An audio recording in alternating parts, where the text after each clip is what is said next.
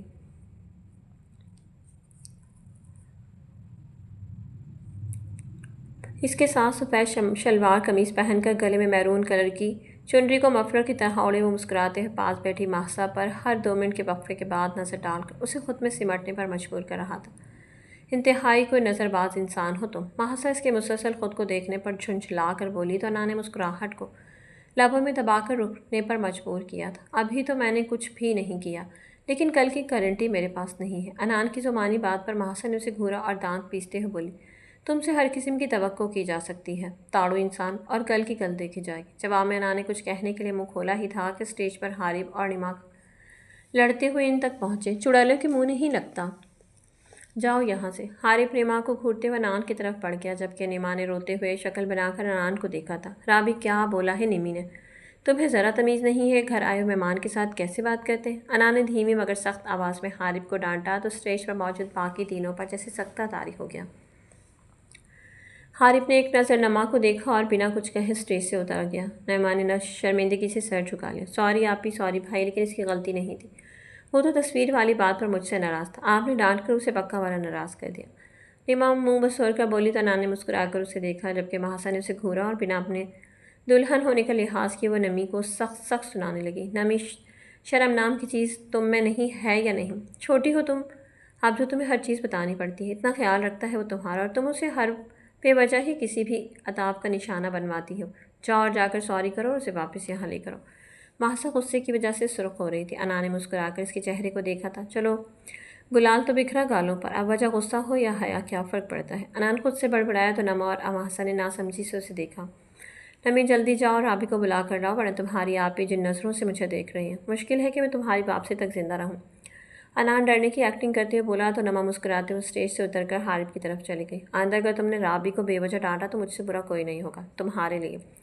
مہاسا نے اسے گھورتے ہوئے وارننگ دی تھی، جبکہ انان مسکرا کر تھوڑا سا اس کی طرف جھکا اور بولا، یقین مانیے میرا، آپ سے زیادہ برا اس تقریب میں کوئی نہیں۔ مہاسا جو اس کے جھکنے کی وجہ سے تھوڑا سا پیچھے ہوئی تھی، اس کی بات پر اس کے نزدیک ہوئی، اسی کے انداز میں بولی، منع کر دو شادی سے، ابھی بھی وقت ہے تمہارے پاس۔ اس کی بات پر انان بمشکل اپنے اندر اٹھتے غصے کو ہاتھ کی مٹھی بنا کر کنٹرول کیا تھا، اور پھر بنا کچھ کہے اسٹیج سے اتر کر اپنے دوستوں کی طرف چلا گیا۔ مہاسا کی نظروں نے دور تک اس کا پیچھا کیا تھا۔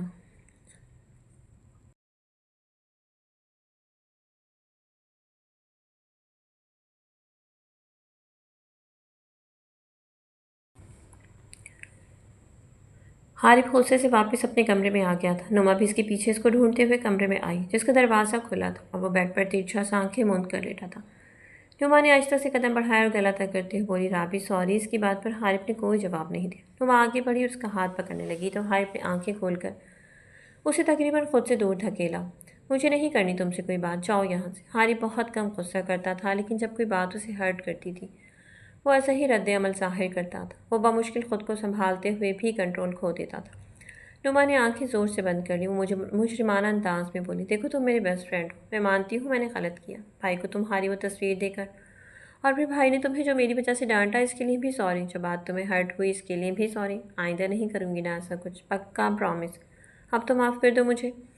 حارب نے اس کے بھیگے لہجے پر اس کے جھکے سر کو دیکھا اور چلتے ہوئے اس کے قریب آیا۔ 2 قدم کے فاصلے پر رک کر اسے دیکھا، جو باقاعدہ سو کر رہی تھی۔ لڑائی اپنی جگہ تھی، لیکن وہ کبھی نما کو روتے ہوئے نہیں دیکھ سکتا تھا۔ اچھا، تمہارا سوری صرف ایک شرط پر ایکسیپٹ کروں گا، بولو منظور ہے؟ حارب کی بات پر اس نے سر اٹھا کر کالی آنکھوں میں موجود نمی بھیگی پلکوں پر شبنم کے موتیوں کی طرح چمک کر مقابل کے دل میں نیا احساس جگا گئی تھی۔ حارب نے جلدی سے نظروں کا زاویہ بدلا اور خود کو کمپوز کرتے ہوئے بولا، تم ولیمے تک میری ساری باتیں مانو گی۔ حارب کی بات وہ منہ بسور کر رہ گئی تھی۔ تم مجھے 3 دن تک اپنی بات ماننے کا کہہ رہے ہو رابی؟ نما کا صدمے سے برا حال تھا، چہرے پر معصومیت مقابل کو کچھ انوکھے احساس سے متعارف کروائی تھی۔ ہاں بالکل، اگر میری معافی چاہتی ہو تو نما نے دل ہی دل میں اسے ہزاروں گالیوں سے نوازا، لیکن چہرے پر مسکراہٹ لاتے ہوئے بولی، مجھے منظور ہے، اب چلو اسٹیج پر آپ ہی بلا رہی۔ یہ بول کر اس نے حارب کا ہاتھ پکڑا اور وہاں سے نیچے اسٹیج کی طرف بڑھ گئے۔ حارب بنا احتجاج کے اس کے ساتھ چل رہا تھا، لبوں پر مسکراہٹ اور رگوں میں جیسے خوشی سرایت کر گئی تھی، جسے سمجھنے سے فی الحال وہ قاصر تھا۔ اگلا دن دونوں گھرانوں کے لیے خوشیوں بھرا تھا۔ بارات کا انتظام ایک قریبی میرج ہال میں کیا گیا تھا۔ آف وائٹ کلر کی شیروانی پہنے، بھوری آنکھوں میں ایک نہ ختم ہونے والی چمک اور لبوں پر مسکراہٹ تھی، وہ اسٹیج پر بیٹھا اپنی خوشیوں کا خیر مقدم کر رہا تھا۔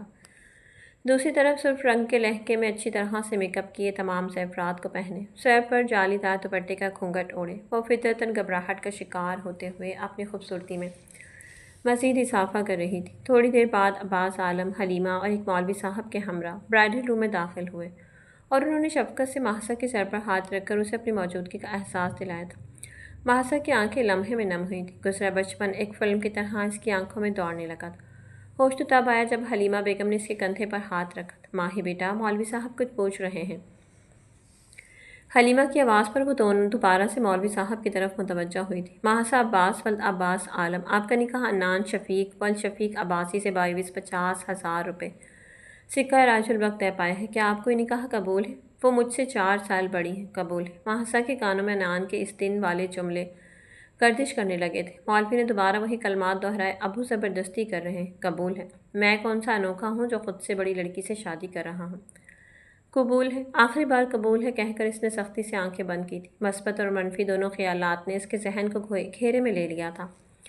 عنان سے جا کر بھی مولوی صاحب نے ایجاب و قبولیت لے کر اسے مبارکباد دی اور آنے والی زندگی کی دعا دے کر اسٹیج سے چلے گئے۔ تھوڑی دیر بعد جب مہسا کو اسٹیج پر لایا گیا تو وہ بے ساختہ اپنی جگہ سے اٹھ کر مہسا کی طرف بڑھا تھا۔ گھونگھٹ میں بھی وہ اس کے دل کی دھڑکنوں کو رقص کرنے پہ مجبور کر گئی تھی۔ اسٹیج سے نیچے کھڑی مہسا کی طرف اس نے ہاتھ بڑھایا تو مہسا نے ایک نظر اسے دیکھ کر اس کے ہاتھ میں اپنا دایاں ہاتھ رکھ کر اسٹیج کے اوپر چڑھتے ہوئے اس کے ہمراہی وہاں موجود ڈشز پر پرجمان ہو گئے۔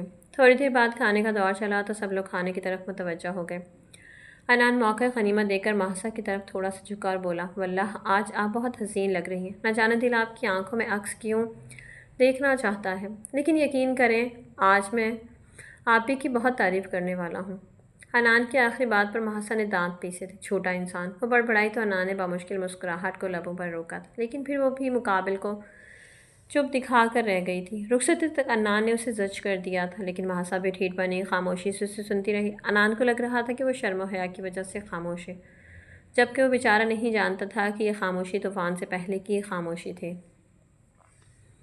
رخصتی کے بعد مہسا کو کچھ رسموں کے بعد عنان کے کمرے میں پہنچا دیا گیا تھا۔ عنان اپنے دوستوں سے فارغ ہو کر اپنے کمرے کی طرف پہنچا تو دروازے پر ہی حارب اور نما کھڑے تھے۔ عنان انہیں گھورتے ہوئے بولا، ادھر کس خوشی میں تم دونوں نے بسیرا کیا ہوا ہے، ہٹو سامنے سے۔ بھائی پہلے پیسے دے، نما کے جواب پر حارب نے رخ موڑ کر مسکراہٹ روکی تھی، جبکہ عنان نے آنکھوں کو چھوٹا کر کے ان دونوں کو دیکھا۔ ابھی تھوڑی دیر پہلے 20,000 تم نے ایک گلاس دودھ کے لیے ہیں، جس میں سے صرف 1 گھونٹ میں نے پیا تھا، اور اب پھر سے کس چیز کے پیسے دوں؟ اور تم کس خوشی میں اس کے ساتھ یہاں کھڑے ہو؟ بھائی پارٹنرشپ کی ہے اس لیے کھڑا ہوں یہاں۔ حارب مصنوعی کالر کھڑے کرتے ہوئے عنان سے بولا، تیری تو کمینے انسان، اپنے بھائی کا ساتھ دینے کے بجائے تم بھی مجھے لوٹنے والوں میں شامل ہو گئے ہو۔ عنان اس کی طرف بڑھا تو نما درمیان میں آ گئی، بھائی 20,000 نکالیں جلدی سے ورنہ صبح تک ہم لوگ یہیں رہیں گے۔ نما کے جواب پر عنان نے دونوں کو گھورا اور اپنے بٹوے سے 5,000 کے 4 نوٹ انہیں دے دیے۔ نما کے ہاتھ سے سارے پیسے حارب اچک کر نیچے کی طرف بھاگا تھا، جبکہ نما چیختے ہوئے اس کے پیچھے بھاگی تھی، اچھی خاصی مہنگی پڑ گئی ہے یہ شادی، شکر ہے اللہ کا کنگال ہونے سے بچ گیا ہوں۔ عنان بڑبڑاتے ہوئے کمرے میں داخل ہوا تو سامنے خالی کمرہ دیکھ کر اس کا دایاں ہاتھ بھی ساختہ سر کی طرف گیا تھا، اب یہ کہاں چلی گئی؟ عنان خود سے بڑبڑاتے ہوئے کمرے میں موجود اسٹڈی روم کے دروازے کی طرف بڑھا جو کہ لاک تھا۔ عنان نے 2-3 دفعہ دروازہ کھولنے کی کوشش کی لیکن بے سود۔ عنان نے دروازے کی چابی ڈھونڈنے کی کوشش کی تو چابی کمرے میں کہیں نہیں تھی۔ مہمانوں کے خیال سے وہ دروازہ کھٹکھٹانے سے گریز کر رہا تھا۔ ماہی دروازہ کھولی۔ انان دھیمی مگر سخت آواز میں اسٹڈی روم کے دروازے کے پاس جا کر بولا، لیکن جواب نہ دارد۔ انان نے غصے سے بند دروازے کو دیکھا اور پھر اپنا غصہ کنٹرول کرتے ہوئے واش روم کی طرف بڑھ گیا۔ شاور لے کر وہ بیڈ پر لیٹ گیا اور رات کو نہ جانے کون سے پہر اس پر نیند مہربان ہو گئی تھی تو وہ پرسکون ہوتے ہوئے سو گیا تھا۔ اگلی صبح کسی کے بری طرح جھنجھوڑنے اور زور زور سے بولنے کی آواز سے اسے نیند سے بیدار کیا تھا۔ وہ بمشکل اپنی غنودگی بھری آنکھیں کھول پایا تھا کہ میں حارب آپ کا بھائی۔ حارب انان کی آنکھوں کے سامنے دونوں ہاتھ لہراتے ہوئے جیسے کسی دیوانے کو باور کروانے کی کوشش کر رہا تھا۔ کون؟ وہ ابھی بھی نیند کی آغوش میں تھا۔ بھائی، میں آپ کا اکلوتا بھائی اور آپ کی اکلوتی بیوی کا اکلوتا دیور ہوں۔ حارب اس کے کان کے پاس جیسے چیخا۔ انان ہڑبڑاتے ہوئے اٹھا تھا اور سامنے حارب کو دیکھ کر غصے سے اسے گھورنے لگا۔ کیا ہے؟ صبح صبح کیوں میرے کان کے پردے پھاڑ رہے ہو؟ 12:15 ہو چکے ہیں بھائی، اور آپ کی ابھی بھی صبح ختم نہیں ہو رہی۔ حارب انان کے سامنے اپنی کلاٹ پر بندھی گھڑی کو دکھاتے ہوئے بولا۔ انان کو جھٹکا سا لگا تھا۔ گزری شب کے تمام سیاق و سباق اس کے ذہن کو مکمل بیدار کر گئے تھے۔ بے ساختہ اس نے کمرے میں اپنی نگاہیں دوڑائی تھیں، لیکن بے سود، وہ کمرے میں کہیں نہیں تھی۔ حارب نے مسکرا کر اسے دیکھا اور شرارت سے بولا، بھائی، ماہی بھابھی سب کے ساتھ نیچے ہیں اور ابو آپ کا نیچے لاؤنج میں شدت سے انتظار کر رہے ہیں۔ حارب کی بات پر وہ مسکرایا تھا۔ مطلب ناشتے پر میرا انتظار ہو رہا ہے؟ نہیں بھائی، وہ تو سب کر چکے ہیں کیونکہ ابو نے کہا تھا 10 بجے تک جو ناشتے کی میز پر ہوگا صرف اسے ہی ناشتہ ملے گا، اور اب آپ لیٹ ہیں، اس لیے آپ اب اپنے ولیمے کے کھانے کا انتظار کریں۔ انان کو جھٹکا لگا تھا۔ بکو مت۔ میں نہیں بک رہا بھائی، آپ نیچے آ کر خود دیکھ لیں۔ حارب یہ بول کر کمرے سے چلا گیا، جبکہ انان اٹھ کر واش روم کی طرف چلا گیا۔ وہ فریش ہو کر نیچے آیا تو سب کو خوشگپیوں میں مصروف دیکھا۔ اس نے شکایتی نظروں سے اپنی ماں کو دیکھا تھا اور پھر نما سے سلام دعا میں مصروف ہو گیا، جو مہسا کا ناشتہ عباس عالم کے ہمراہ لے کر آئی تھی۔ عباس عالم سے ملنے کے بعد وہ اپنی ماں کے پاس آیا۔ دولہا تو جیسے فالتو ہوتا ہے۔ وہ بڑبڑایا تو رقیہ بیگم نے مسکرا کر اس کے دائیں گال پر ہاتھ رکھا۔ میرا شہزادہ بیٹا، بیٹھو، میں ناشتہ لگاتی ہوں، رقیہ بیگم نے اسے پیار سے کہا، لیکن انان کی خفگی ہنوز برقرار تھی۔ رہنے دے امی، اب وقت ہی کتنا رہ گیا ہے، میں اپنے ولیمے میں ہی ڈنر کر لوں گا۔ انان کی بات پر شفیق صاحب جو رقیہ بیگم سے کچھ بات کرنے آ رہے تھے، اسے گھورنا نہیں بھولے تھے۔ اچھی سزا تجویز کی ہے خود کے لیے۔ ابو، انسان کو کم از کم اپنی شادی میں تو پروٹوکول ملنا چاہیے۔ اس کے شکایتی انداز پر شفیق صاحب مسکراتے ہوئے بولے تھے، اچھا جاؤ ناشتہ کر لو جا کر، تم یہاں بیٹھو، میں لاتی ہوں ناشتہ۔ رقیہ بیگم یہ بول کر کچن کی جانب چلی گئی تھی، جبکہ شفیق صاحب واپس لاؤنج میں چلے گئے تھے۔ امی، میں اکیلے ناشتہ نہیں کرتا، آپ کو معلوم ہے، اس لیے میرے ساتھ آپ ہی ناشتہ کریں، انان نے رقیہ بیگم سے کہا جو ناشتے کی ٹرے اس کے سامنے رکھ رہی تھی۔ میں تو ناشتہ کر چکی ہوں، البتہ اگر بات ساتھ نبھانے کی ہے تو جسے کل لے کر آئے ہو اس کے ساتھ کر لو۔ رقیہ بیگم ڈائننگ ٹیبل کی طرف آتی مہسا کو دیکھ کر بولی۔ انان نے بے ساختہ اس کی نظروں کا تعاقب کیا تھا۔ گلابی رنگ کے ریشمی سوٹ میں اس کی گندمی رنگت ہلکے سے میک اپ میں چمک رہی تھی۔ ہلکی سی جیولری میں وہ نئی نویلی دلہن ہی تو لگ رہی تھی۔ انان مبہوت سا اسے دیکھنے لگا۔ رقیہ بیگم نے گلا کھنکار کر اسے متوجہ کیا تو وہ ایک دم جیسے ہوش کی دنیا میں آیا تھا۔ رات کی بے عزتی کا احساس مہسا کو دیکھ کر ہی شدت سے اونچ آیا تھا۔ ماہی بیٹا، آپ بھی ناشتہ کر لو، میں تب تک آپ کے ماموں کی بات سن کر آتی ہوں۔ رقیہ بیگم یہ بول کر چلی گئی اور وہ انان کے ساتھ والی کرسی پر بیٹھ گئی۔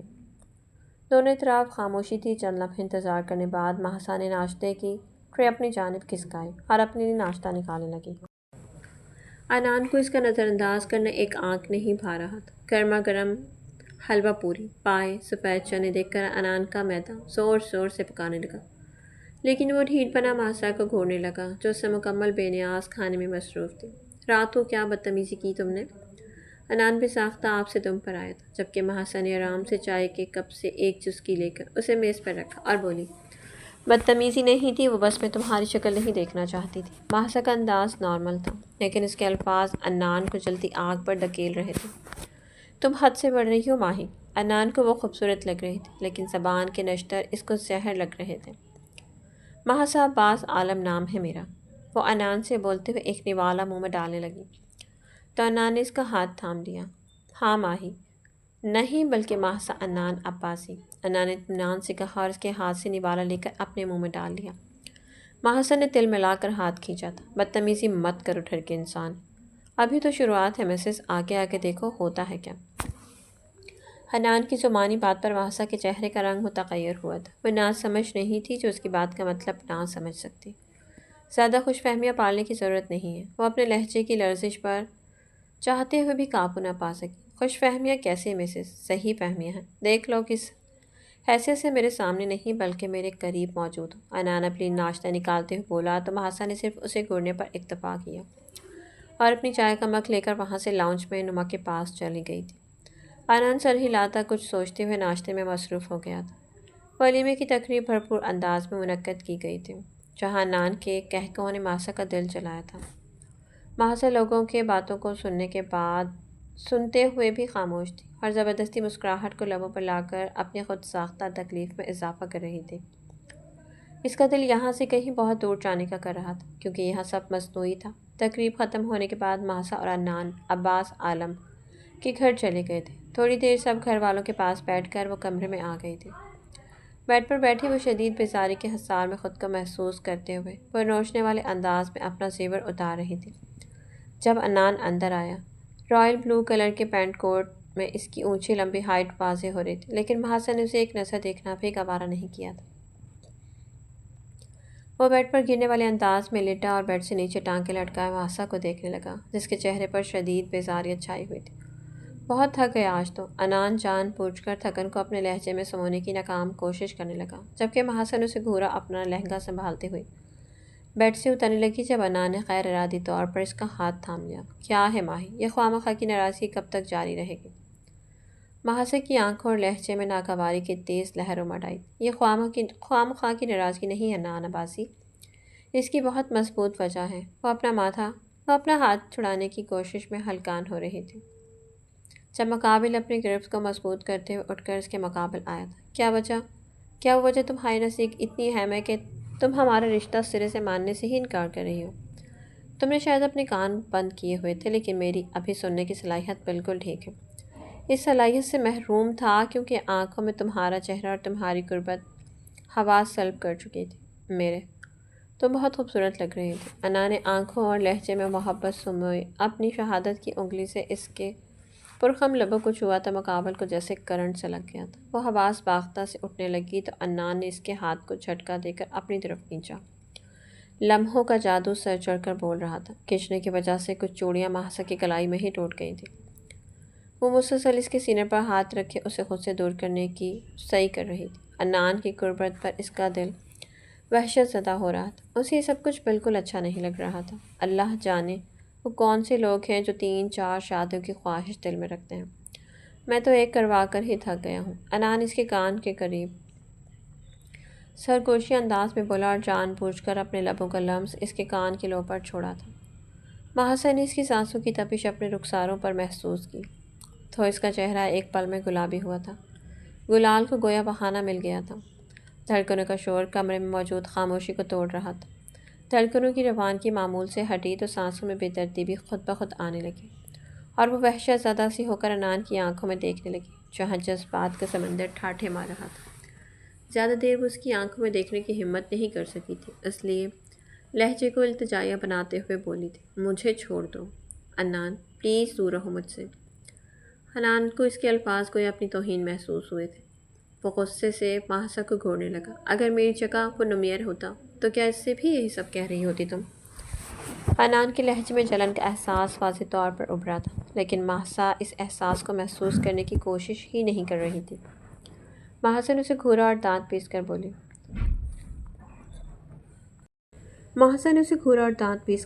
میرے سامنے یوں بار بار اس کا ذکر نہیں کیا کر انان عباسی، ورنہ بہت برا کروں گی تمہارے ساتھ۔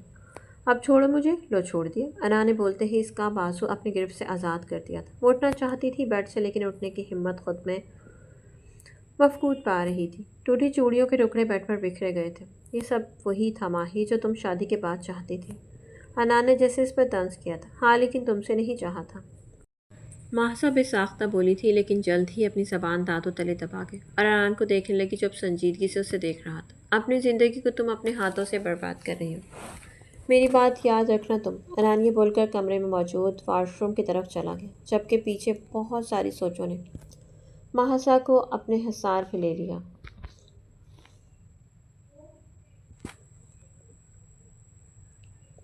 ایک ہفتہ ہو گیا تھا ان کی شادی کو، اور ماہسا اور عنان کے درمیان تمام فاصلے جیسے طوالت کا شکار ہو رہے تھے۔ ماہسا اور عنان دونوں نے یونیورسٹی جانا شروع کر دیا تھا، سب کی مبارکباد کو مسکرا کر قبول کرتے ہوئے۔ وہ آج لیکچر لینے کلاس میں پہنچی تو عنان سمیت سب نے احتراماً کھڑے ہو کر اس کا استقبال کیا تھا۔ اس نے مسکرا کر سب کو بیٹھنے کا کہا۔ ابھی وہ ڈائس پر کھڑی اپنی اٹینڈنس رجسٹر کھول رہی تھی جب ایک نسوانی آواز نے اسے متوجہ کیا۔ ماہسا میم، آپ کی شادی کیسی رہی؟ کلاس کی ایک لڑکی نے مسکرا کر پوچھا۔ یونیورسٹی میں چند ایک ٹیچرز اور عنان کے دوستوں کے علاوہ کسی کو معلوم نہیں تھا کہ ماہسا کی شادی عنان سے ہوئی ہے۔ ماہسا کا دھیان بے ساختہ سب سے پیچھے بیٹھے عنان عباسی کی طرف گیا تھا، جو شہزادوں کسی آن باندھ لیے مسکرا کر اس کے دیکھنے پر اپنی دائیں آنکھ کا کونا دبا کر اسے نظروں کا زاویہ بدلنے پر مجبور کر گیا تھا۔ انتہائی کوئی گھٹیا انسان ہے یہ، ماہسا خود سے بڑبڑائی اور بمشکل مسکراہٹ کو لبوں پر لاتے ہوئے کلاس کی طرف متوجہ ہوئی۔ الحمدللہ بہت اچھی تھی۔ میم، آپ کے ہسبینڈ کیا کرتے ہیں؟ کیا وہ بھی آپ کی طرح پڑھاتے ہیں؟ اس سوال پر ماہسا کا دل بے ساختہ قہقہا لگانے کو کیا تھا، لیکن خود کو روکتے ہوئے وہ بولی تھی، نہیں، وہ پڑھاتے نہیں ہیں۔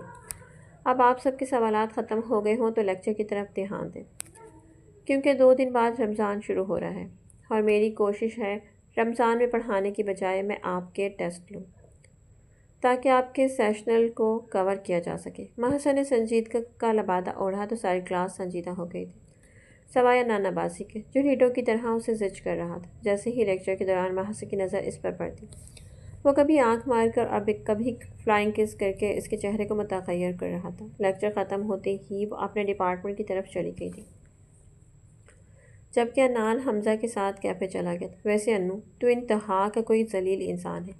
وہ دونوں کیفے میں بیٹھے تھے جب حمزہ نے تعصب سے عنان کو دیکھ کر کہا۔ عنان نے کانوں تک بانچیں پھیلائی اور ہنستے ہوئے بولا، تمہیں شرم نہیں آتی حمزہ؟ میاں بیوی کی پرائیویسی میں گھستے ہوئے حمزہ نے اسے گھورا تھا۔ لعنتی انسان، تیری بیوی وہ گھر پر ہے، یہاں ہماری ٹیچر ہے، کمینے عزت کر لے ان کی یہاں۔ اچھا لیکچر نہ دے، میں بس تنگ کر رہا تھا اس کو، ورنہ جتنی پابندیاں مجھ معصوم پر عائد ہیں اس سے خدا ہی واقف ہے۔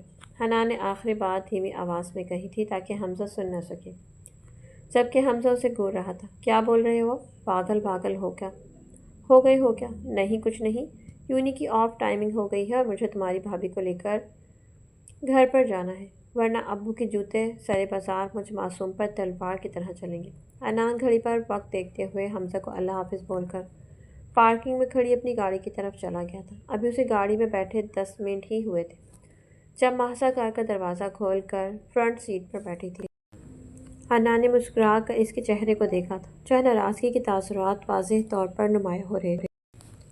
اگر تم نے اگلے 10 سیکنڈ میں گاڑی سٹارٹ نہیں کی تو میں کسی رکشے میں بیٹھ کر گھر چلی جاؤں گی۔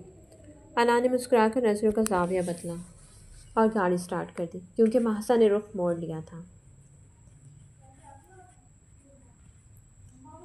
2 دن بعد رمضان کا بابرکت مہینہ شروع ہو گیا تھا، اور عنان کے لیے سحری میں اٹھنا دنیا کا مشکل ترین کام تھا۔ عارف بھی رمضان میں اسے اٹھاتے ہوئے ہلکان ہو جاتا تھا۔ اب یہ ڈیوٹی خود بخود ماہسا کے کندھوں پر آ گئے تھے۔ کتنی بار اس نالائق گدھے کو کہا ہے کہ اٹھ کر تہجد پڑھ لیا کرو، لیکن نہیں، ایسے ہوتا ہے جیسے دنیا جہان کے کاموں کی ذمہ داری اس کے سر پر ہو۔ شفیق صاحب ڈائننگ ٹیبل پر بیٹھے اس پر تبصرہ کر رہے تھے جب رقیہ بیگم نے انہیں خفگی سے دیکھا۔ کیا کر رہے ہیں آپ؟ کچھ تو لحاظ کر لیا کریں، شادی شدہ ہو گیا ہے اب۔ رقیہ بیگم کی بات پر ماہسا جو اسے اٹھانے جا رہی تھی کھل کر مسکرائی تھی۔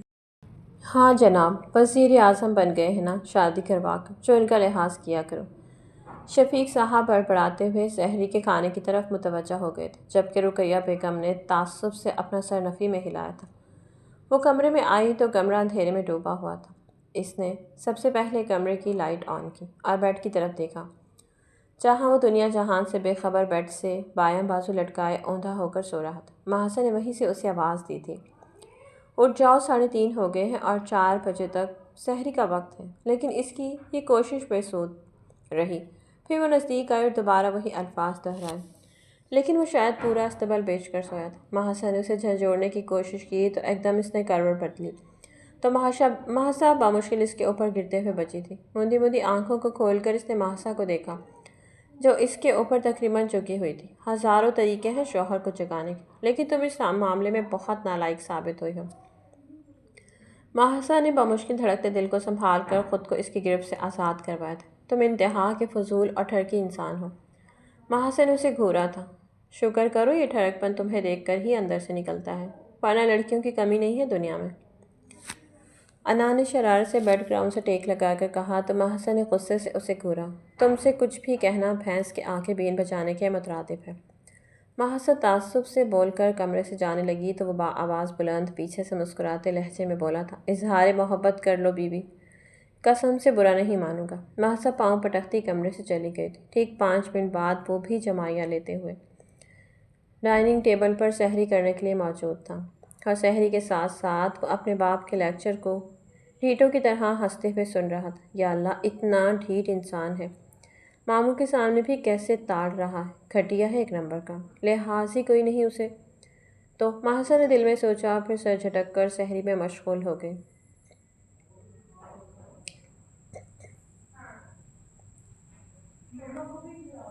رمضان کا ایک ہفتہ گزر گیا تھا۔ محاسا کے سجدے طویل ہونے لگے تھے۔ دن کو یونیورسٹی سے آ کر وہ افطاری کی تیاری کرتی، پھر رات کو نم آنکھوں سے خدا سے دعائیں مانگتی تھی۔ حمزہ کے گھر والوں نے عنان کو محاسا کے ہمراہ افطاری پر بلایا تھا، لیکن محاسا مسلسل انکار کر رہی تھی۔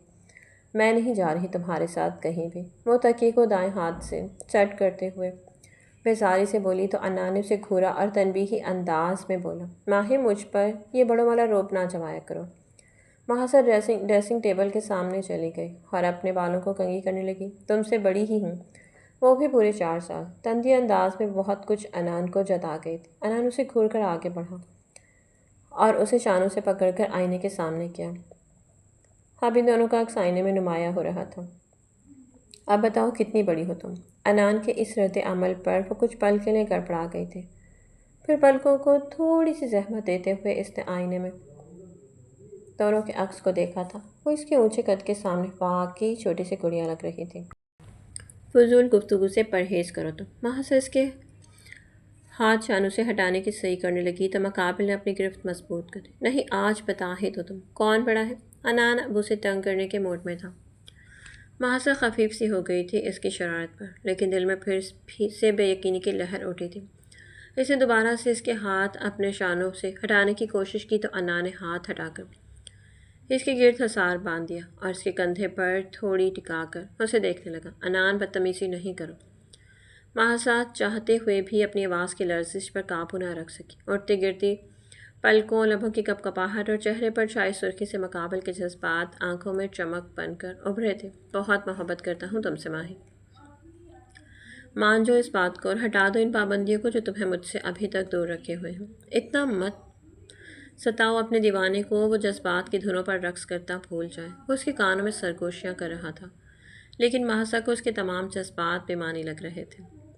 محبت یا مجبوری؟ وہ تلخی سے بولی تھی، جبکہ عنان کو اس کے الفاظ مسکرانے پر مجبور کر گئے تھے۔ کون سی مجبوری بیوی؟ میرے باپ نے کون سا میری کن پٹی پر بندوق کی نوک رکھی تھی اور کہا تھا کہ تم سے شادی کر لوں گی۔ محاسا نے اسے گھورا اور اس کا حصار توڑ کر جانے لگی تو عنان نے اس کا ہاتھ تھام لیا۔ عنان، وہ غصے سے چیخی تھی۔ جی عنان کی جان، عنان مسکراتے ہوئے بولا، جبکہ شرارت آنکھوں میں واضح رقص کر رہی تھی۔ محاسا نے اسے گھورا تھا، انتہائی کچھ چیپ لائن تھی ویسے۔ اب ہاتھ چھوڑ دو ورنہ میں چیخ چیخ کر تمام گھر والوں کو اکٹھا کر لوں گی، وہ عنان کو دھمکی دینے والے انداز میں بولی تو عنان کا کہکہا کمرے میں گونجا تھا۔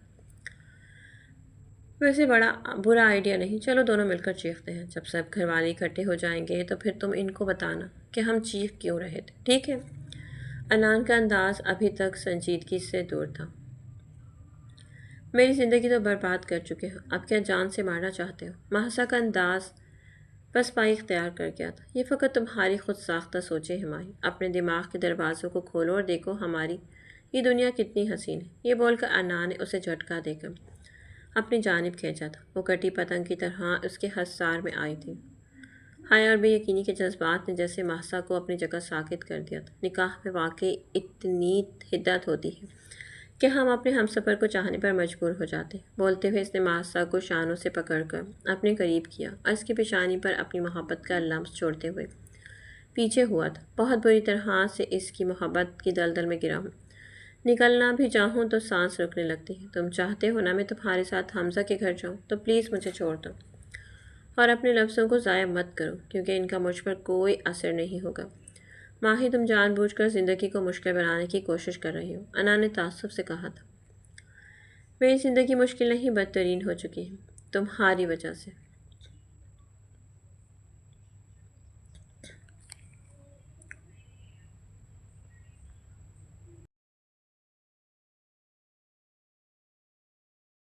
مہاسا کے تلخ انداز پر نامحسوس طریقے سے انا نے اس کا ہاتھ چھوڑا تھا۔ مہاسا ہاتھ چھوڑتے ہی سیدھے بستر کی طرف گئی تھی۔ تو کیا ماہی واقعی نمیر کو پسند کرتی؟ یہ سوچ کر ہی انان کے دل کے ہزاروں ٹکڑے کر گئی تھی۔ رات کو عشاء کی نماز سے فارغ ہو کر ٹیسٹ چیک کرنے میں اتنی مہو تھی کہ انان کب کمرے میں آ کر بیڈ پر اس کے پاس بیٹھا، اسے خبر ہی نہ ہوئی۔ ہوش میں تو تب آئی جب انان کا موبائل رنگ کرنے لگا۔ مہاسا نے گھبرا کر اسے دیکھا تھا۔ انا نے ایک نظر اسے دیکھا اور پھر موبائل پر نیمی کالنگ دیکھ کر مسکرایا۔ ایک شرارت اس کے دماغ میں آئی جس پر فوری عمل کرتے ہوئے وہ کال ریسیو کر گیا۔ السلام علیکم بھائی، کیسے ہیں آپ؟ نیما کی کھنکتی آواز پر وہ مسکراتے ہوئے بیڈ سے اٹھ کر کمرے میں موجود کھڑکی کے پاس آ گیا اور جان بوجھ کر اونچی آواز میں بولا، وعلیکم السلام میری جان، میں بالکل ٹھیک ہوں، تم سناؤ؟ گھر میں سب کیسے ہیں؟ انان کے جواب پر نیما نے موبائل کو کان سے ہٹا کر دیکھا تو انان کا ہی نمبر تھا۔ یہ بھائی کو کیا ہو گیا؟ انہوں نے تو کبھی مجھ سے ایسے بات نہیں کی۔ نیما خود سے بڑبڑاتے ہوئے دوبارہ انان سے بات کرنے لگی۔ بھائی آپ کی طبیعت ٹھیک ہے؟ نیما کے متفکر انداز پر بمشکل اپنے کہکہ کا گلا گھونٹ گیا تھا، جبکہ آنکھیں اس پری پیکر کے چہرے کا طواف کرنے لگی جو بظاہر تو ٹیسٹ چیک کر رہی تھی، لیکن تمام حسیات اس کی انان کی طرف متوجہ تھیں۔ میری جان میں بالکل ٹھیک ہوں، کتنی فکر ہے نا تمہیں میری۔ مہاسا کی بال پوائنٹ پر گرفت مضبوط ہوئی تھی۔ انان جان بوجھ کر اب بیڈ پر دوسری طرف آ گیا اور بیڈ گراؤنڈ سے ٹیک لگا کر موبائل بائیں کان سے لگا لیا اور مہاسا کو بظاہر مکمل نظر انداز کر رہا تھا۔ بھائی کیا ہو گیا آپ کا؟ مجھے تو آپ پاگل پاگل لگ رہے ہیں۔ خیر مجھے آپ سے بہت ضروری بات کرنی ہے۔ کھجور کے بارے میں۔ نیما کی بات پر وہ مسکرایا تھا۔ بولو میں سن رہا ہوں۔ بھائی کل کھجور ہمارے گھر آیا تھا اور عجیب عجیب باتیں کر رہا تھا۔ مجھے تو لگتا ہے وہ پاگل ہو گیا۔ نیما کی بات پر وہ اپنے کہکے کو روک نہیں سکا۔ مہاسا کی برداشت اب جواب دے رہی تھی۔ وہ سر جھکائے ابھی بھی ٹیسٹ چیک کرنے میں مصروف تھی۔ اچھا ٹھیک ہے، اگر ایسا کچھ ہے تو میں جلد ہی ابو سے بات کرتا ہوں۔ ٹھیک ہے بھائی، میں اب فون رکھتی ہوں۔ آپ ہی کو میرا ڈھیر سارا سلام اور پیار دیجیے گا۔ مجھے امی بلا رہی ہیں، میں اب جا رہی ہوں۔ نیما جلدی جلدی بول کر کال بند کر گئی تھی۔ حنا نے مہاسا کو مزید تیش دلانے کے لیے موبائل کو اپنے سامنے کیا اور بولا، مس یو ٹو جان۔ یہ بول کر اس نے اپنے موبائل کو لبوں سے لگا لیا اور پھر مہاسا کو دیکھا جو ڈیسک سمیٹ کر اٹھنے کی تیاری کر رہی تھی۔ انا نے مسکراہٹ کو لبوں پر روک کر اسے دیکھا جو اب بیڈ سے اتر رہی تھی۔ ماہی ایک کپ چائے بنا دو، سر میں بہت درد ہو رہا ہے۔ انان کی بیچارگی پر وہ کڑھ کر رہ گئی تھی۔ کیوں؟ تمہارے ہاتھ ٹوٹ گئے ہیں، خود جا کر بنا لو۔ مہاسا پلٹ کر اسے غصے سے گھورتے ہوئے بولی، یار تھک گیا ہوں، بنا دو نا، لاؤ تب تک میں ٹیسٹ چیک کر دیتا ہوں۔ جس ہوتی سوتی سے بات کر رہے تھے اسے بولو کہ آ کر بنا دے، کیونکہ میرے پاس تمہارے چونچلے اٹھانے کے لیے وقت نہیں ہے۔ مہاسا کی تیز آواز پر وہ بمشکل اپنی مسکراہٹ کو روک سکا تھا۔ اور جب آئے گی تب اس کے ہاتھ کی پی لوں، یار ابھی تو بنا دو۔ انان کو اسے تنگ کرنے میں بہت مزہ آ رہا تھا۔ تم پڑھائی میں زیرو ہو اور عملی زندگی میں بھی دھوکے باز ہو تم۔ مہاسا غصے سے تقریباً چیخی تھی، لیکن جلد ہی اس کا غصہ اس کی آنکھوں سے آنسو بن کر رخساروں کو بھگونے لگا۔ وہ رخ موڑ کر کمرے سے جانے لگی۔ انان نے جلدی سے اس کا ہاتھ پکڑ کر اسے روکا اور اپنے حصار میں لیا۔ مہاسا نے آنسوں کے ذریعے اپنا سارا غبار انان کے سینے پر اس کی شرٹ گیلی کر کر نکالا تھا۔ انان خود کو لعنت و ملامت کرتے ہوئے اسے چپ کروانے کی کوشش کر رہا تھا۔ ماہی مذاق کر رہا تھا، یار اس طرح ریئیکٹ کیوں کر رہی ہو؟ تم اکتا گئے ہو نا مجھ سے؟ مہاسا نے بھیگی پلکوں کو اٹھا کر اپنی سرخ آنکھیں اس کے چہرے پر گاڑ لی اور رستے لہجے میں اپنے خوف کو عیاں کر گئی۔ انا نے مسکرا کر اسے دیکھا تھا اور دائیں ہاتھ سے اس کے قیمتی موتیوں کو اپنی انگلیوں کی پوروں پر چنا اور مسکراتے لہجے میں بولا، تکلیف ہوتی ہے نا ماہی، جب محبت کو ایمانداری سے نبھانے کے بجائے اس میں ریت کے ذرے کے برابر بھی کسی کو شریک ٹھہرا لیا جائے۔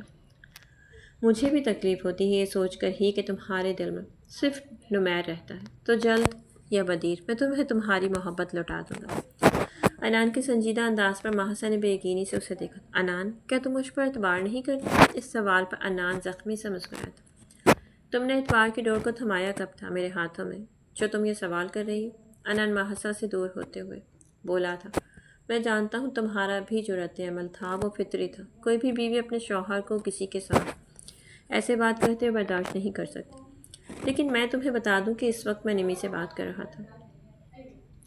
چاہے تو موبائل چیک کر سکتی ہوں۔ خیر میں ہمارے رشتے کے لیے ایک فیصلہ کر چکا ہوں، امید ہے تمہیں یہ فیصلہ پسند آئے گا۔ انان سرد انداز میں بولتے ہوئے آخر میں تلخی سے مسکرایا تھا۔ مہسا کے چہرے پر بے یقینی تھی، آنکھوں میں اذیت تھی، جسے وہ نظر انداز کرتے ہوئے کمرے سے نکل گیا تھا۔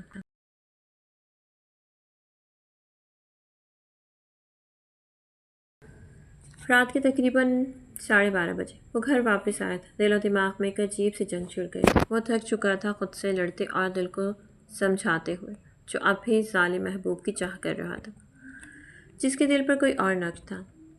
انہیں خود ساختہ سوچوں میں جب وہ کمرے میں داخل ہوا تو وہ کمرے کے ایک کونے میں جائے نماز پہ بیٹھی خدا کی بارگاہ میں روتے ہوئے پتہ نہیں کیا مانگ رہے تھے۔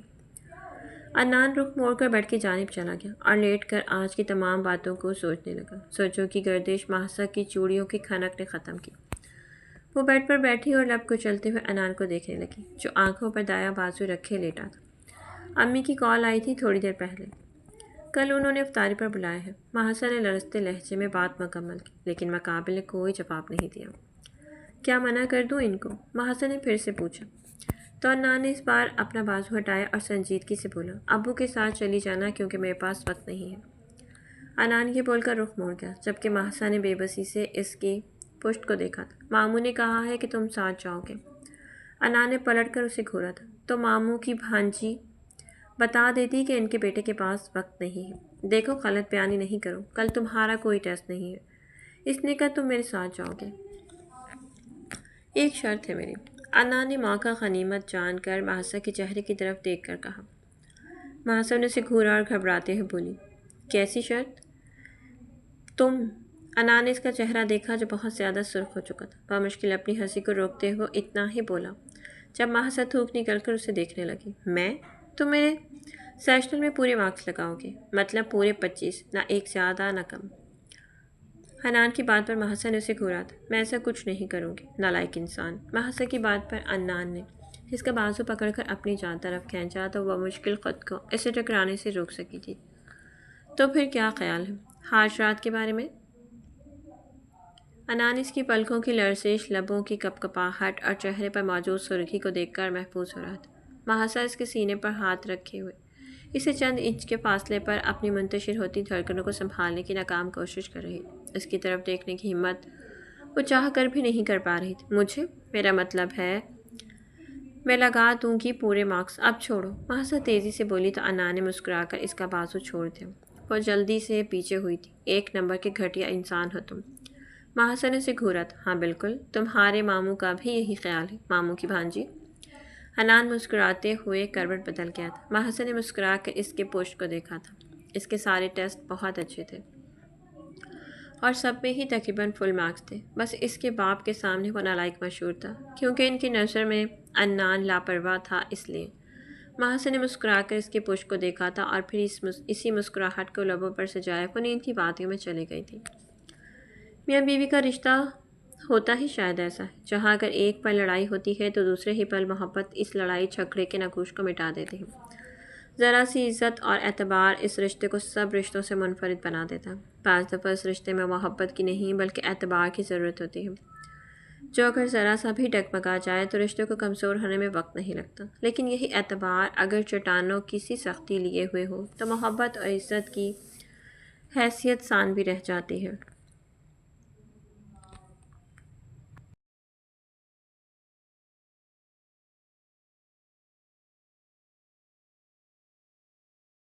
اگلے دن جب افطاری کرنے کے لیے حارب گئے تو وہاں حارب پہلے سے موجود تھا۔ افطاری کرنے کے بعد سب چھت پر بیٹھے تھے، سوائے عباس، عالم اور حلیمہ کی، کیونکہ وہ دونوں محلے میں کسی کے گھر گئے تھے۔ انو بھائی اب اس کھجور سے پوچھیں کہ اس دن مجھے کیا بول رہا تھا۔ سب باتیں کر رہے تھے جب نیما نے عدنان کو مخاطب کر کے کہا۔ حارب نے اسے گھورا تھا، جبکہ مہسا ناسمجھی سے سب کو دیکھنے لگی۔ ہاں بھائی رابی، بتاؤ کیا بول رہے تھے نیمی کو اس دن تم پھپھو کی غیر موجودگی میں؟ عدنان نے حارب سے سنجیدگی سے پوچھا۔ مہسا تو معاملہ سمجھنے سے ہی قاصر تھی۔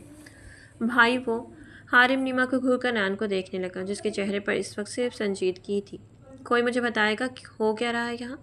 محسا حارب کی ڈری ہوئی شکل دیکھ کر بولی، بیگم تم جان کر کیا کرو گی؟ انا نے دائیں آئیبرو اچکا کر محسا کو دیکھا جو نہ سمجھی کے تاثرات چہرے پر سجائے انہیں دیکھ رہی تھی۔ محسا نے انان کو گھورا اور اس سے پہلے وہ کچھ بولتی نیما کی آواز پر دونوں متوجہ ہو۔ آپ ہی، میں بتاتی ہوں آپ کو، یہ جو کھجور ہے نا، مطلب آپ کا بھائی رابی ہے نا، اس کا دماغ بالکل بھی ٹھیک نہیں ہے۔ آپ کی شادی پر بھی اس نے مجھے عمر، نیما کا چچا ساتھ کزن سے بات نہیں کرنے دی، اور پھر اس دن جب امی گھر پر نہیں تھی عمر آیا تو میں نے مہمان نوازی میں اسے ڈرائنگ روم میں بٹھا دیا، تو یہ جناب اللہ جانے کہاں سے نازل ہو گئے اور عمر کی بے عزتی کر دی، اور مجھے بھی اس سے دور رہنے کو بول رہا تھا۔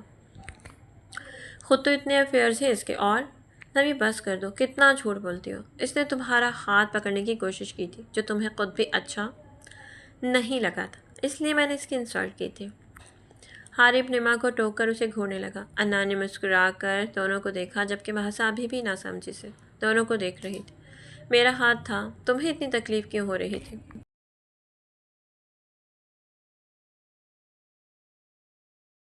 نما بغیر کسی لحاظ کے بولی تھی، ہاتھ تو لگائے کوئی تمہیں، میں ہاتھ ہی توڑ دوں گا اس شخص کی۔ حارب نما کو گھورنے لگا۔ وہ دونوں محسا اور انان کی موجودگی کو یکسر فراموش کر گئے تھے۔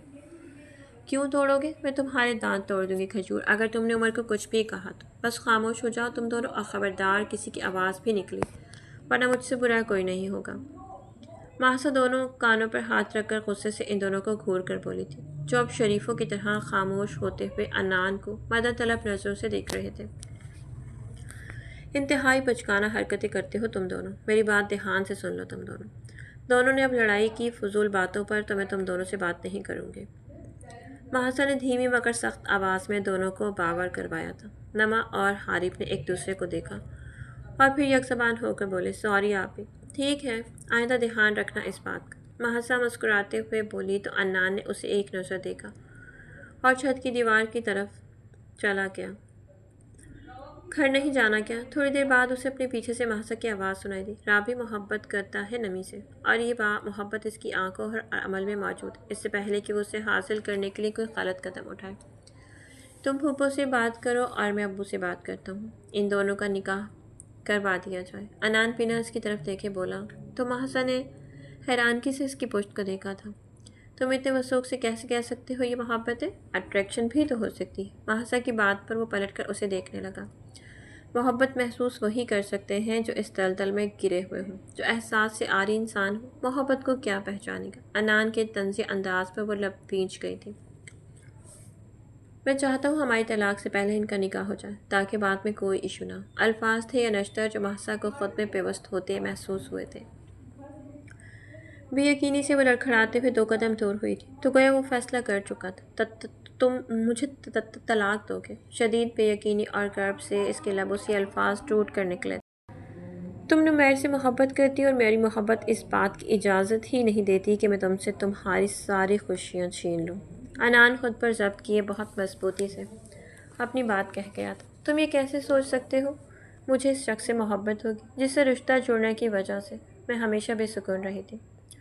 محسا نے نم آنکھوں اور لرزتے لبوں سے انان عباسی سے پوچھا۔ انان کا دل تڑپ اٹھا تھا محسا کی نم آنکھوں کو دیکھ کر۔ وہ آگے بڑھا اور ان کو اپنی محبت سے چننے لگا جب محسا اسے دھکا دے کر بولی تھی، دور رہو تم مجھ سے گھٹیا انسان۔ یہ بول کر محسا وہاں سے بھاگنے والے انداز میں نیچے کی طرف گئی تھی جب انان نے غصے سے دیوار پر ہاتھ مارا تھا۔ بڑا ہی کوئی بغیرت انسان ہے تو انان عباسی، اچھی خاصی وہ خوش تھی اور تو نے رلا دی۔ ہمیشہ تیری اوٹ پٹاک آئیڈیاز تجھے مرواتے ہیں۔ میں نے تو سوچا تھا طلاق کی بات سن کر شاید وہ اظہار محبت کر دے، لیکن یہاں تو معاملہ ہی الٹ ہو گیا۔ کمینہ ہے تو انان عباسی، ہمیشہ غلط وقت پر غلط جگہ دماغ استعمال کرتا ہے، اور خود سے الجھتے ہوئے سوال جواب کر رہا تھا جب حارب نے اسے آواز دی، بھائی بھابھی بلا رہی ہیں نیچے گھر جانے کے لیے۔ حارب ہی بول کر وہاں سے چلا گیا جبکہ انان دونوں ہاتھوں سے بال سنوارتے ہوئے خود سے بولا، لعنتی انسان اب منا اس بیوی کو جو کبھی راضی ہی نہیں ہوئی۔ ایکٹنگ کا شوق گھٹیا انسان، غلط وقت پر پورا کیا تم نے۔ خود کو کوستے ہوئے نیچے کی جانب بڑھ گیا تھا۔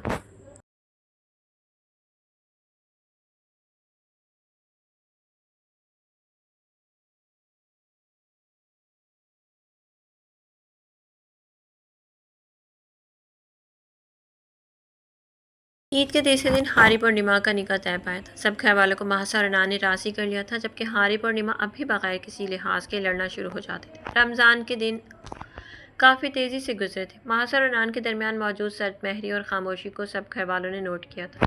رقیہ بیگم کے پوچھنے پر دونوں ہی بات بدل گئے تھے اور انہیں مطمئن کر گئے تھے کہ ایسا کچھ نہیں ہے۔ آج 29ویں رمضان کی شب تھی۔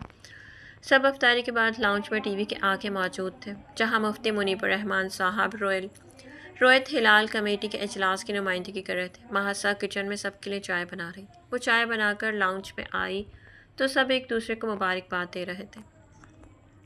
بھابھی چاند رات مبارک ہو۔ ہاری محسا کے ہاتھ سے چائے کا کپ پکڑ کر 32 دانتوں کی نمائش کرتے ہوئے بولا، تمہیں بھی مبارک ہو رابی۔ وہ مسکراتے ہوئے اس کے پاس ہی صوفے پر بیٹھ گئی تھی۔ انو، انان موبائل پر حمزہ کو میسج کر رہا تھا جب شفیق صاحب نے اسے پکارا۔ جی ابو، یہ لو 30,000 روپے اور محسا کو لے کر جاؤ، اسے عید کی شاپنگ کروا لاؤ۔ شفیق صاحب کی بات پر اس نے محسا کو دیکھا، جو آنکھوں کی اشارے سے اسے منع کر رہی تھی۔ ٹھیک ہے ابو۔ ماہی، تم چائے ختم کر کے باہر آ جاؤ، میں تب تک گاڑی نکالتا ہوں۔ انان شفیق صاحب سے بول کر ماہی کی تمام گھوریوں کو نظر انداز کرتے ہوئے باہر کی جانب چلا گیا تھا۔ محسا کو بھی ناچار و ناچار اٹھنا پڑا۔ وہ بڑی چادر لے کر اس کے پاس آئی جو گاڑی کی ڈرائیونگ سیٹ پر بیٹھا کسی سے کال پر بات کر رہا تھا۔ محسا کے بیٹھتے ہی اس نے کال بند کی اور گاڑی سٹارٹ کر دی۔ تم نے ماموں کو منع کیوں نہیں کیا؟ تھوڑی دیر بعد محسا نے پوچھا۔ کیونکہ چاند رات والے دن ان کے 10 نمبر جوتے، وہ بھی اپنی اکلوتی بیوی کے سامنے کھانے کا میرا کوئی موڈ نہیں تھا۔ حنان نے چہرے پر معصومیت طاری کی، حالانکہ آنکھوں میں شرارت واضح رقص کر رہی تھی۔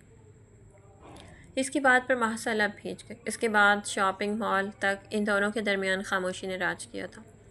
شاپنگ کرتے ہوئے انان نے محسا کی پسند کو مد نظر رکھا تھا۔ تقریباً 1 بجے کے قریب وہ شاپنگ کر کے لوٹے تھے۔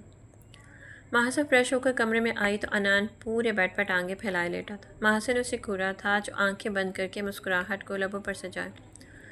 اسے چڑھانے کی بھرپور کوشش کر رہا تھا۔ انان، پیچھے ہٹو، میں بہت تھک گئی ہوں، مجھے سونا ہے۔ محسا کے روحان سے انداز پر وہ کروٹ بدل کر بائیں سائڈ پر ہو گیا تھا۔ محسا نے شکر کا کلمہ پڑھتے ہوئے لائٹ آف کی اور اپنی سائڈ والا لیمپ آن کیا۔ وہ بیڈ پر لیٹی ہی تھی جب انان نے اس کا بازو پکڑ کر اسے اپنی طرف کھینچا۔ وہ حواس باختہ سے اس کے سینے پر ہاتھ رکھے ہوئے اسے دیکھ رہی تھی، جس کی آنکھوں میں جذبات اور لبوں پر مسکراہٹ اسے بہت کچھ سمجھانے پر مجبور کر رہی تھی۔ وہ انان کے دل کی دھڑکن اپنے ہاتھ کے نیچے بآسانی محسوس کر رہی تھی۔ ایک دم سے اسے اپنے رخسار تپتے ہوئے محسوس ہوئے، پلکوں کا اٹھنا گرنا اور لبوں کی لرزش سے اسے اپنا سانس معمول سے تیز ہوتے ہوئے محسوس ہوا۔ انان، پلیز مجھے چھوڑ دو۔ محسا کی لرزتی آواز پر بھی جیسے وہ حواس میں نہیں لوٹا تھا۔ سر کو تھوڑا سا اٹھا کر اس نے محسا کی پیشانی پر اپنی محبت کا لمس چھوڑا تھا اور پھر اس کے کان کے قریب جھکتے ہوئے سرگوشیان انداز میں بولا، آج دل کی بے ایمانی پر میں خود بھی حیران ہوں، اس لیے آج فرار کی تمام راہیں بند کر چکا ہوں۔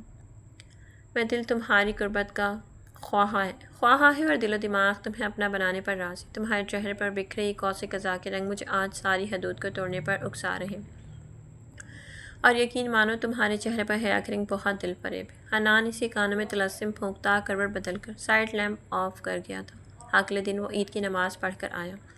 اپنی ماں سے مل کر نے حارب کو عیدی دی۔ لاؤنج میں نظریں دوڑائیں تو وہ دشمن جان نظر نہیں آئی، جس کی دید کی خواہش اسے تنگ کر رہی تھی۔ ابھی کل رات ہی تو اس نے اپنے رشتے کو ایک مقام دیا تھا، لیکن اب محسا کے رد عمل کا سوچ کر ہی اس کی جان ہلکان ہو رہی تھی۔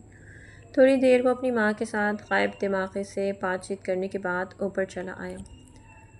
دروازے کو جیسے ہی اس نے کھولا وہ ٹھٹک سا گیا تھا۔ سامنے ہی وہ تمام تر ہتھیاروں سے لیس اس کے حواس سلب کر چکے تھے۔ وہ اسی کے لائے ہوئے کپڑوں میں ملبوس نظر لگ جانے کی حد تک خوبصورت لگ رہی تھی۔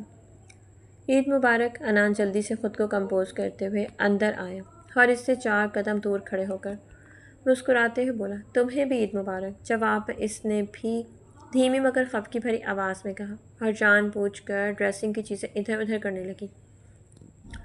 تمہاری عیدی؟ انان نے اس کے سامنے چند ہزار کے نوٹ کیے تو محسا نے اسے گھورا۔ مجھے نہیں چاہیے۔ محسا یہ بول کر وہاں سے جانے لگی تو انان اس کے سامنے کھڑا ہو گیا۔ ماہی، مسئلہ کیا ہے؟ اب کس چیز کو لے کر ناراض ہو رہی ہو؟ انان کے نرم انداز پر اس کا دل بوجھل ہوا تھا۔ وہ اس کے کندھے سے پیشانی ٹکا کر رونے لگی۔ انان نے مسکرا کر اسے اپنے ہتھ سار میں لیا۔ تم بہت برے ہو نانا باسی، بہت زیادہ برے ہو۔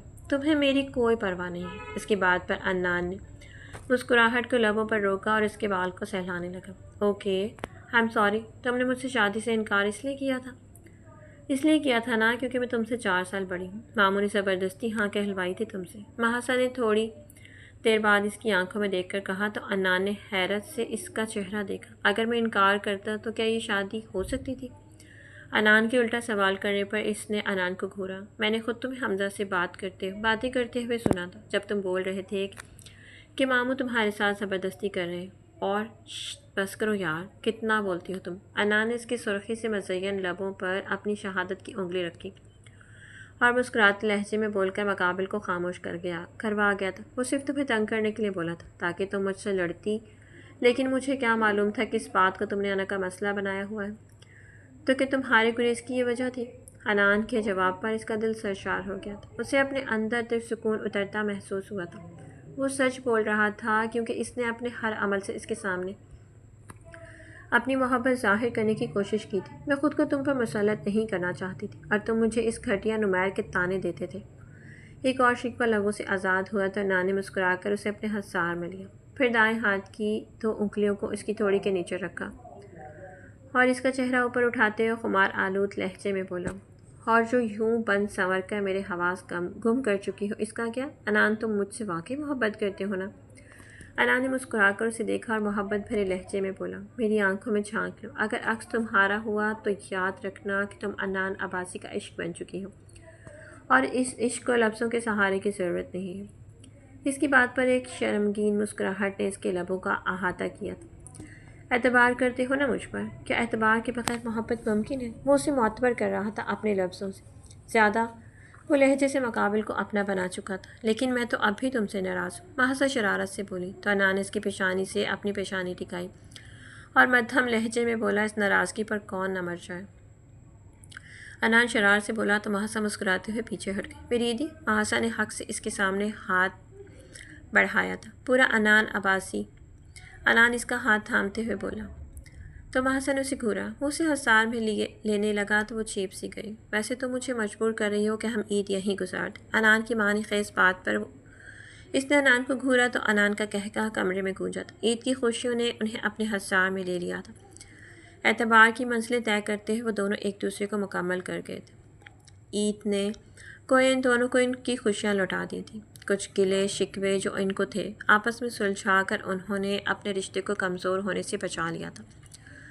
دونوں ایک دوسرے سے مطمئن ہوتے ہوئے نیچے کی جانب سب سے ملنے کے لیے چلے گئے تھے۔ یہ عید خوشیاں لوٹا دیتی ہے جانا، کبھی آپ سے رنجشوں کو بھلا کر تو دیکھا۔ تو میں پیارے رز امید کرتی ہوں کہانی آپ کو اچھی لگی۔ کہانی اگر آپ کو اچھی لگی تو کمنٹ باکس میں اپنی قیمتی رائے کا اظہار ضرور کیجیے گا۔ ویڈیو اچھی لگے تو لائک کیجیے گا، شیئر کیجیے گا، اچھا سا کمنٹ کیجیے گا۔ چینل پر نئے ہوں تو چینل کو سبسکرائب کیجیے گا۔ اپنا بہت سارا خیال رکھیے گا۔ پھر انشاءاللہ ملتے ہیں نیکسٹ ویڈیو کے ساتھ، تب تک کے لیے اللہ حافظ۔